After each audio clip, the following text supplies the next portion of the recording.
Confirmation hearings for RFK Jr. are going to start today. This man is so terrifying, unqualified, an absolute non expert across the board. His own cousin, the daughter of John F. Kennedy, has spoken out about how dangerous he is. But I think all of us want to hear from Democrats, specifically Democratic senators. So we would like to welcome to IHIP News Senator Tina Smith from Minnesota. Hey, you all. How are you? It's so good to be with you. It's great to be with you, Senator. Thank you for joining us. So, there's this feeling we live in a flyover state, and millions of Americans do. And there's this feeling that Trump has just taken a grenade and kind of set it in the federal government and then gone down to Mar-a-Lago or one of his golf clubs and golfed and turning everything off. And you can't help but kind of freak out. And so my question for you is, all of the remaining appointees, is it a fair assessment to say they all saw what happened on January 6th? We all did.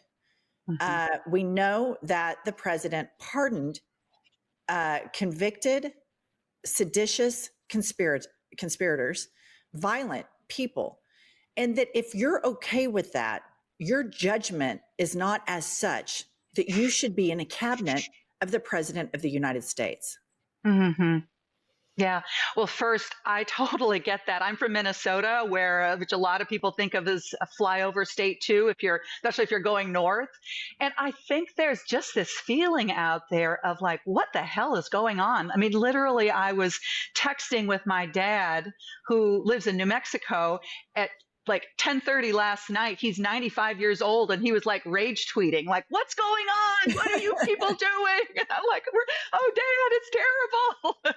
So I know what you mean, and I think it's also, we should be really clear, like, their strategy is to just flood us to swamp us with all this crazy stuff, and then like watch us run around chasing around after all their stuff.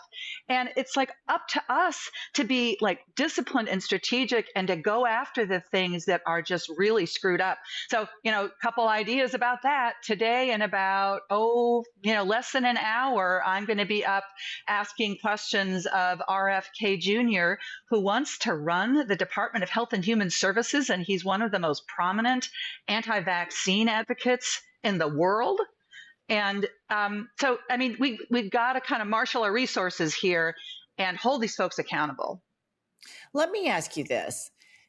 Do you think history will judge some of what's going on right now with your colleagues in the House and in the Senate, that even the unanimous vote of Marco Rubio could be considered historically some form of appeasement, considering, I go back to my initial question, Marco Rubio knows better.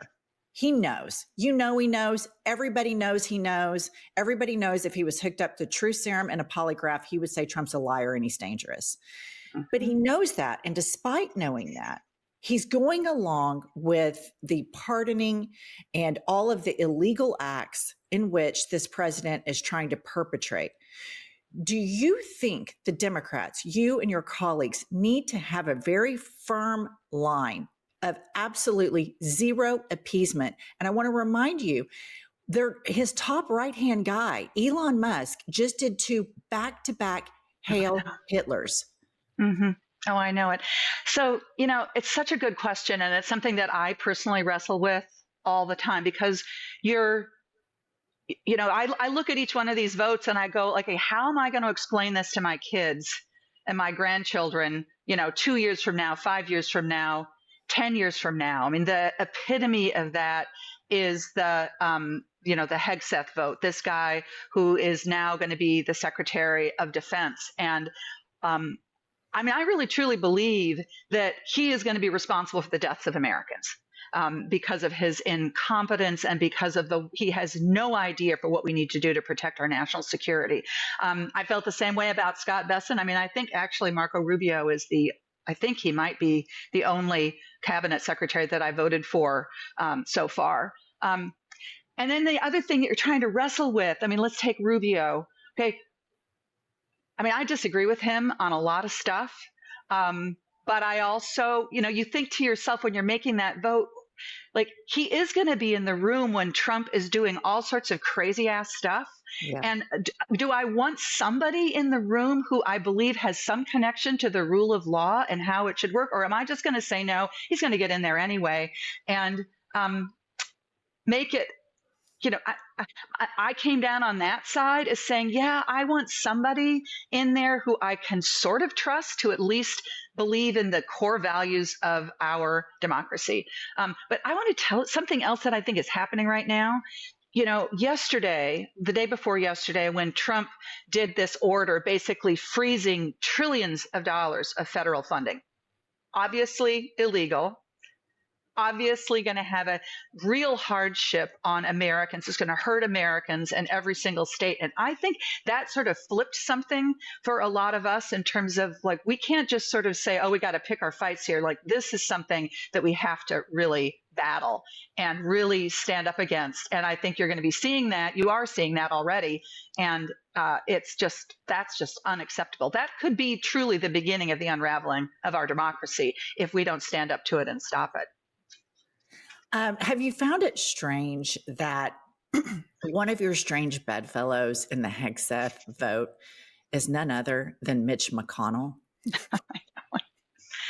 So I've got very mixed feelings about this, because I was glad, of course, to see Mitch McConnell vote with the Democrats, all of the Democrats opposing Hegseth.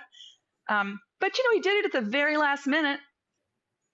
He has a lot of influence in the Republican caucus. Did he use that influence to try to get one more person so that we could have stopped this dangerous nominee? No, he did not.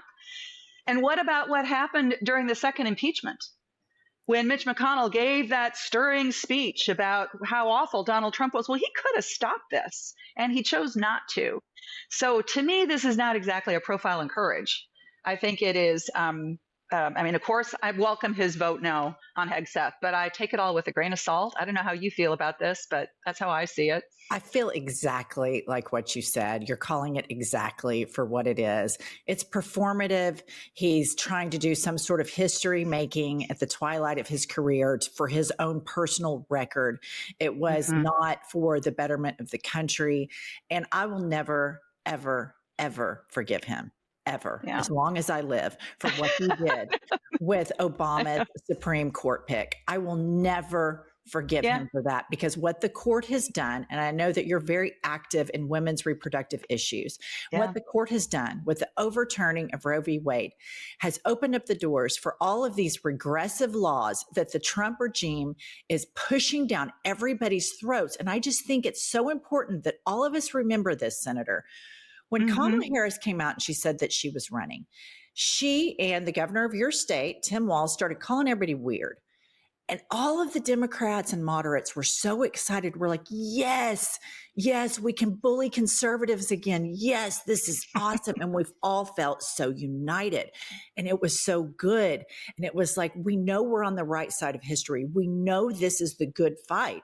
And so right now, I think we all feel kind of like this heavy gravitational cloud is just pushing down, and we're looking to people like you and Senator Warren and other members of the House and the Senate to come out and grow some fangs, just like you're doing in this interview, and saying, no, Mitch McConnell's still a world-class POS. We all know it.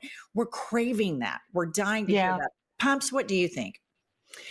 Well, I'm so concerned about all that's going on, the consolidation of power by Donald Trump and the illegal activity that he has continued to do while in office. How do you see going forward to stop his illegal activity? Yeah. Well, Pumps, I just so agree with that. And I'll tell you what you just said made me think about being at the inauguration. So, I went, some of my colleagues says, I just can't bear to be there. But I said, no, I'm going to go. I'm going to bear witness to this. And so I walk into the big rotunda of the Capitol, in my mind, this sacred place of our democracy. And there I see lined up on the podium the wealthiest billionaires in the world with prime seating. And I like, this is what you need to know about these folks. You're talking about the concentration of wealth and power, and that's what it means. That's what it looks like when you see Elon Musk in a seat that has more prominence than the incoming cabinet members of this administration.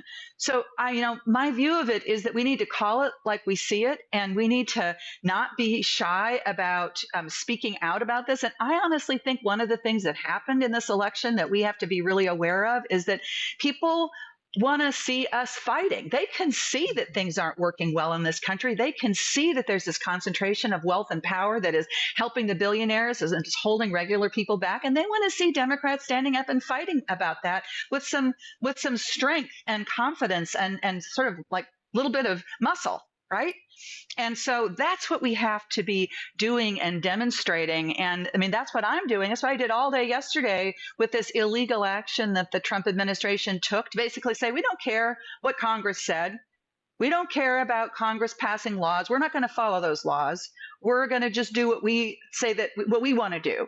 And there's just like, can I just tell you one other thing that really demonstrated this for me? Okay, so last night, the administration sends out this memo, Trump administration, to millions of federal employees saying basically, you should take a buyout. And if you take a buyout by February 6th, we're going to pay you through September. A lot of people are probably wondering whether they're going to be able to keep their job anyway. But do you know that the kind of line in the memo, it was fork in the road. That's the memo that went out to all the federal employees. The exact same language that Elon Musk used when he sent that memo to all those Twitter employees 2 years ago. So who do you think was like writing that? It's like a playbook right out of the hedge funds and the private equity folks, except it's our institutions that they're doing this to. And we just got to call it, stand up and, as my mom used to say, call the kettle black. I agree with that. And I think that you said right now, everybody wants the Democrats to fight for them. Mm-hmm. And I think it needs to be noted that a lot of Trump's popularity, I believe, because we live in a red state, not one county, Senator, not one county went blue in the state of Oklahoma, mm-hmm. but there are really good moderates and progressives in this state and in our city that fight the good fight. And I think part of it is they believe that he's fighting for them. Is he crazy? Right. Does he lie? All of those things. But they see this entity, this human, for lack of a better word, fight for them. And I feel like right now is a time, and I have noticed the other senator that came on here before is your friend, originally Oklahoma City gal, Senator Warren. Yes. And then you, Michelle Obama, AOC. The women are standing up now more than ever. I have seen more women like you and Senator Warren and others stand up to this oligarchy because we know all of the marginalized communities. We are there, and then all of it trickles down. All of the marginalization is going to trickle down, starting with the regressive rights of women, and it's going to trickle all the way down. And so I want you and your colleagues to know you're always welcome on our channel. We are not scared. We are going to always tell the truth. We are going to fight like hell for women's rights and for the rights of all people. And I can't believe I have to say this, but for democracy. I mean, that's where we are. And so I cannot thank you enough. You're lovely. And I'm so glad that you're fighting the good fight. And thank you for telling us the truth. Thank you for sharing your difficult decisions in a very honest and candid way. It goes a long way with everybody. Mm-hmm. You get all those gals in the Senate and y'all go fight like hell, Senator. We will. I'm going to go off in a few minutes, and you've given me my marching orders, so I'm ready to go. All right. I like it. Thank you so much, Senator. Thank you so much. Yeah. Thanks for having me on.